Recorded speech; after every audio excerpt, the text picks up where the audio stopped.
Tell me about the day you guys went to No Jumper with American Cholo, because there's a lot of guys, a lot of the homies came with you. Yeah, but that's the thing. Like, look, man. And I know you have a great relationship with AD. Yeah. And you guys obviously have music together, and you guys have a strong bond. But just what was the thought process of just bringing a bunch of fools with you? Because it was a lot of people with you. Yeah. We went deep as fuck. And honestly, bro, it was this, dog. Like in our community, our elders are very much respected. You know what I'm saying? I would hope that in every community, but in ours, of course. Like, in ours though, we do like really. Listen, I have a Mexican wife and a Mexican baby mama. Yeah, so you know, 100%. Yeah, so when Gil was getting attacked, I saw it. You know what I'm saying?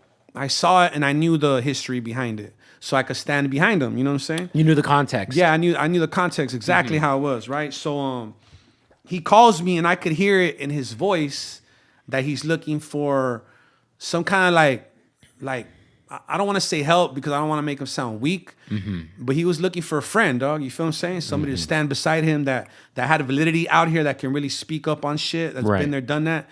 So I didn't even let him ask me. I just told him like, hey, bro, you want me to go with you? And he was like, yeah, you know? So then I saw it as an opportunity to bring a lot of homies together. Like, what people don't understand, bro, is like, yeah, we came deep and there was all homies, but I had a lot of rival gangs there that aren't supposed to be together. So you kind of brought some people Hell together. yeah, like the homies came together without question. Nobody ever. Oh, so before I get to that, yeah. So, I asked him like, "You want me to go with you?" He's like, "Yeah, if you're not busy, like pull up." So I hang up. I told him, "No doubt, I'll be there with you." I hang up, and then I'm just sitting in my living room, and I'm like, you know what? Like, I saw it as an important moment for us as a community. You feel what I'm saying? I saw it as a good moment to communicate to people how blackballed we are in the industry, mainstream, like Power 106 took down the interview without even no question, you know what I'm saying? Like, it was quick. Adam, for whatever reason, was motivated to put up that post. You feel what I'm saying?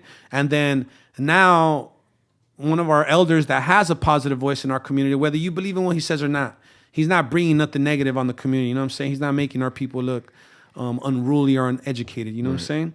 So when that was that question, I just thought to myself, like, you know what, this is a good opportunity for us to show solidarity, you know what I mean? Unity, you know what I'm saying? Because everybody's always, I had just heard Whack 100 all over the place talk about how, the Southsiders ain't, they don't have control of their own destiny, they got to do what they're told. And we're like this fucking hit squad, bro, that just follows a dictator, you know what I'm saying? So I started reaching out to people. And then I called Gil like, hey, bro, like, you feel like going deep? And he was like, you know what? I think we should. Right. So I was like, fuck it. So I reached out to a gang of homies from different hoods. And not once did anybody ask me like, hey, who's going to be there? Or, like, who? And it was just because people felt the same way we felt. You know what I'm saying? Like, just because we're not on IG or on YouTube running our mouth about Brown Lives Matter or this and that or whatever the fuck you want to call it, right? Doesn't mean we don't have an opinion or feelings about how we're being represented. You feel what I'm saying? So I threw it out there to the homies. Honestly, I'm not going to take credit for that shit. Like, I might have invited 20.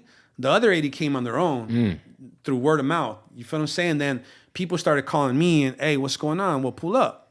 You know what I'm saying? If you see the whole footage, dog, we didn't force our way in there. Right. Fucking AD's been with me with like 50 cholos before by himself in the hood. You know what I'm saying? So AD was like, Kyle, like, come in. You know what I mean? Like, come on, let's all come in. We all here together because to AD, he don't see a bunch of Mexican cholos. He just sees the homies. Yeah. You know what I mean? Hey, that's the squad. Bozo with them. Come on.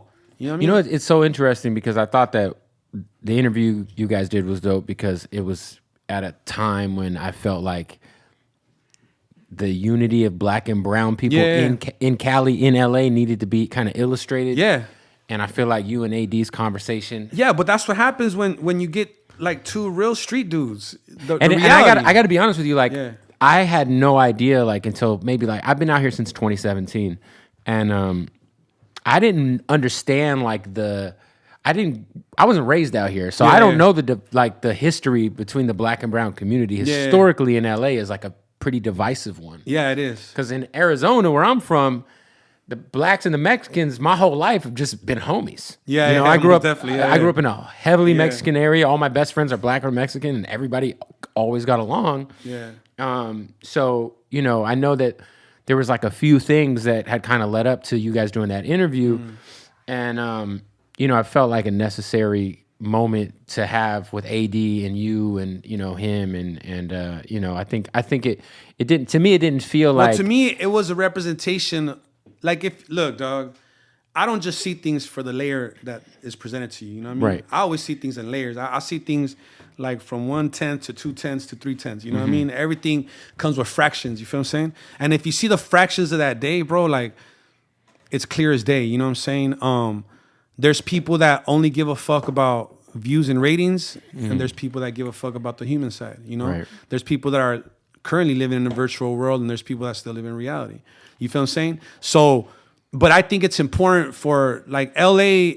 I believe, like a few other major cities, are one of the cities that can dictate how things are presented and move forward. You know what I'm saying? Yeah. According to how we move as a society, other states follow. You feel what I'm saying? So, I think that mutual respect towards each other, even the way, even from what I told Adam, was like, look, bro, like, just learn how we move. You know what I'm saying? And then you can move correctly and not worry about 100 motherfuckers coming to your spot and telling you what the fuck you did wrong, even though it's common sense. You know what I'm saying? But let's just get like, you could play with anybody else. Don't play with us. You know what I'm Right. saying? Like, move how you want to move with other people and other groups or whatever. But when it comes to like what we represent, like move carefully, dog, because we see things in different light. You know what I'm saying? What you might not think is disrespectful to us is extremely, and and the opposite. You know what I'm saying? So it was a good day. I think it was dope. Adam wasn't there, which I to this day think is fucked up. You know what I'm saying? Like, him being there would have just made it more like transparent. That there is no fuckery. You feel what I'm saying? That there wasn't no ill intentions, or that there was no sabotage. You know what I'm saying? You know how it is when you want to defend yourself, you got to give face. You know what I'm saying? So I think that we went there to give face, and AD and Dunos pulled up, and it was cool. But like, you know, now it's becoming a point where like it's a stabbing point, dog. Like, any little chance they get, they bring it up again, you know, or somebody will bring it up, or they're asking Swifty about it, and Swifty's talking about, well, you ain't, you know, come on, bro. Like, at the end of the day, bro, like, it's not about you or me. You know what I'm saying? It's about the community, the streets, and the shit that can happen after we leave the studio and we go home to our comfortable fucking pads. Right. Because most of us ain't posted on the block no more like we used to be. Right, If we did, we wouldn't have the opportunities that we have. So I think that we have to hold ourselves responsible for the people that we still got on the block. You feel what I mean?